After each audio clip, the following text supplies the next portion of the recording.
PNC News First is presented by the Bank of Guam, the People's Bank. Pizza Hut, we're taking pizza where it's never been before. Taco Bell, the only place where you live Moss. Guam Auto Spot.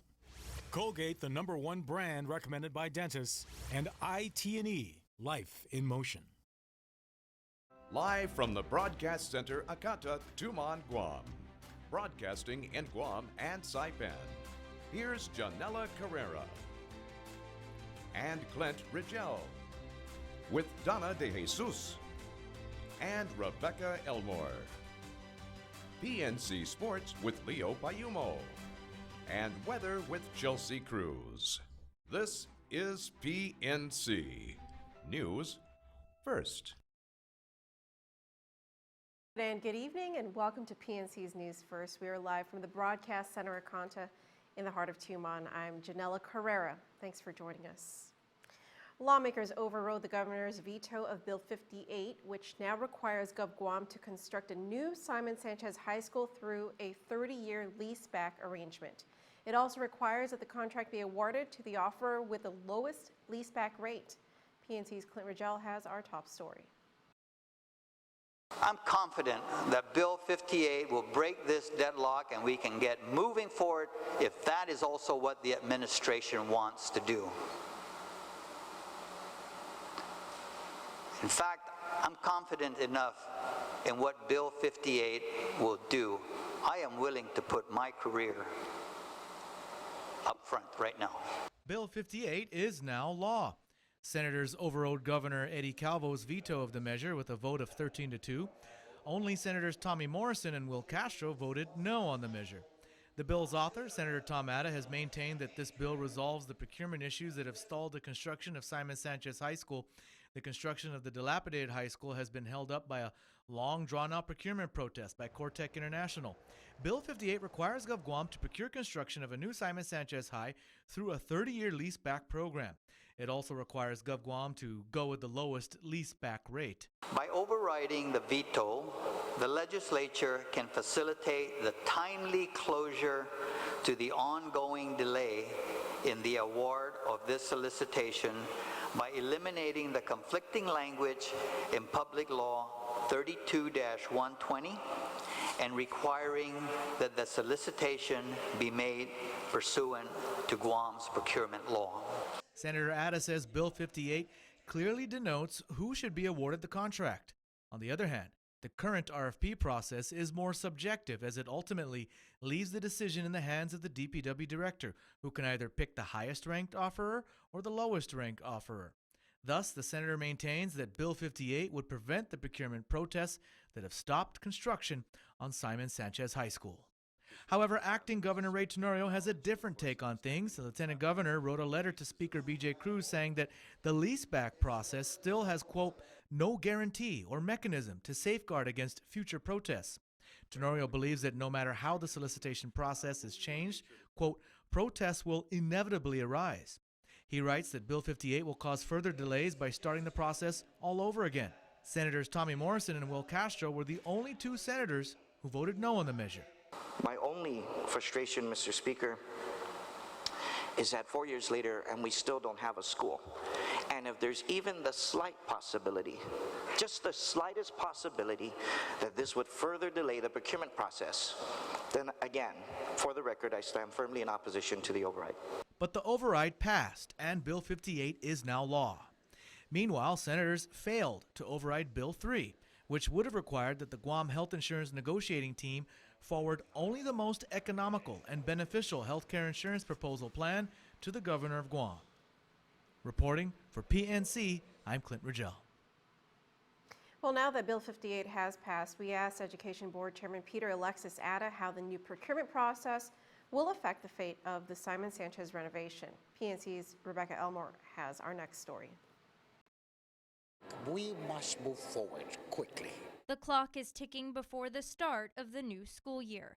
And for the students at Simon Sanchez High School, today's session changed the course of the renovation process. Today, lawmakers debated several measures affecting the fate of the dilapidated high school, including Bill 58.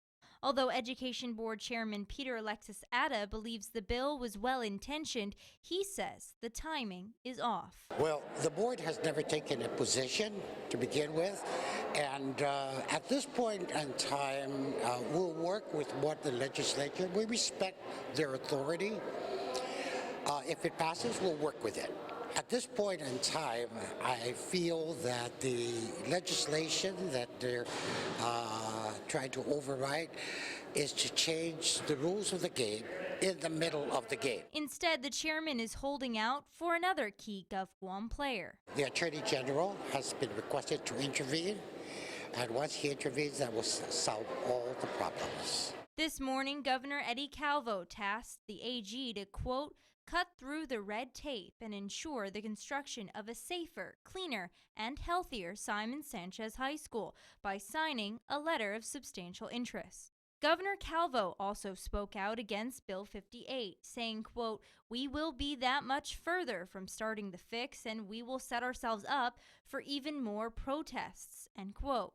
Nevertheless, Bill 58 succeeded, and as the legislature, the executive branch, GDOE, and now the AG each iron out the proper channels they've identified to fix the school, Simon Sanchez students continue to wait for a renovation they were promised years ago. Reporting for PNC News, I'm Rebecca Elmore. In other news, the anticipated Mayor's Council meeting was held this morning to discuss the plan for this year's Liberation festivities. PNC's Donna De Jesus has the details. It has been 3 weeks since former Guam Liberation Historical Society Executive Director Heidi Ballendorf announced there would be no Liberation Carnival this year amid the casino controversy. The Mayor's Council of Guam met today, and one of the items on the agenda was the Liberation festivities. Executive Director Angel Sablan had this to say. It's our 73rd year, and we're going to make it happen. Sablan says with Bill 50 still awaiting action from Governor Eddie Calvo, the mayors will be working with what limited funds they have to push through with the carnival and the parade. He adds, however, that the governor has requested for other government agencies to assist. The Guam Visitors Bureau is trying to assist by providing live entertainment and fireworks. GIDA and the Department of Parks and Rec will also be offering their support. We'll be meeting them at 9:30 tomorrow to go ahead and plan out how do we get the carnival going on June 21st all the way to the end of July. And we are not looking at having it every single day. We're probably looking at just four days a week from Wednesday or Wednesday to Sunday. The Liberation Parade and the coronation of the Liberation Day Queen also have the green light, but with a few changes. Tamuning Mayor Louise Rivera is the chairperson for the Liberation Queen. We secured the Guam Museum for the coronation on July 3rd, instead of having it at a hotel, just to help with to bring down the costs. Then we looked at giving $5,000 to the Queen, the village, for their village float, to be the Queen's float and the finale of the parade. With the parade float competition, the prizes may not be as big as they used to be. Chalanpago Mayor Jesse Gogui says the prizes used to be enough for winners to recover the costs it took to build the float. With this year's limited funds, he suggested other cuts. Maybe we just basically stick them all in here. Yeah, it's 3 prizes, first, second, and third. I mean, there's ways to cut it. I mean, I think the island's going to understand. What the island won't understand is if we don't have the parade. What the island won't understand and our people won't understand is if we don't have at least some semblance of a carnival. But residents can now look forward to the 73rd Liberation Day festivities. The only question that's still lingering is, are you going to pay red or are you going to pay cards? That is a decision that the governor is going to make. Reporting for PNC, I'm Donna De Jesus. And the governor has 10 days to decide whether to veto the bill, sign it, or let it lapse into law since senators unanimously voted to ban casino gambling at the Liberation Carnival. So far, no action has been taken, and the governor has until midnight tonight to make his decision. The latest Consolidated Revenue and Expenditures Report, or CRER, shows a $23 million budget shortfall for the month of April. The report shows the amount of money GovGuam has collected through the month of April, and according to the report, GovGuam is not collecting the money it was expecting to collect. Speaker BJ Cruz says that this latest report is very disconcerting In fact, he says that if not for an additional $9 million in Section 30 funds, GovGuam would have been over $30 million short. The speaker says this is pretty bad, considering that April is the deadline to pay for taxes and thus typically a good month for collections. Speaker Cruz says he does not know how GovGuam will be able to make up for this shortage in collections with only 4 months left in the fiscal year. We are in dire straits, and we just have to figure out ways that we can find savings. And because the money's not coming in. And Speaker Cruz says the administration is still confident that we will only be $8 million short by the end of the fiscal year. Also in News First, at least one arrest was made today after the Guam Police Department's Mandania Task Force searched the compound of the Department of Public Works this morning. According to DPW Deputy Director Felix Benavente, the agency received an anonymous tip about drugs on the compound that led him to contact GPD. K-9 units were on the scene and DPW employees were asked to leave their offices to allow GPD to conduct a sweep of the facilities. The sweep appeared to be focused in the area of the compound where the bus depot and solid waste divisions are located. Now the Mandania Task Force was here and they typically do drug searches and seizures. Was that what the tip was about? Was it about drugs? I don't really know the details because I did not get the call myself.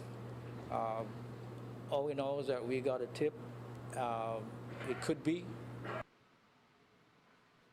It turns out that it was a drug sweep that was being conducted, which resulted in the arrest of 51-year-old DPW employee Francis James Hemsing Dunca.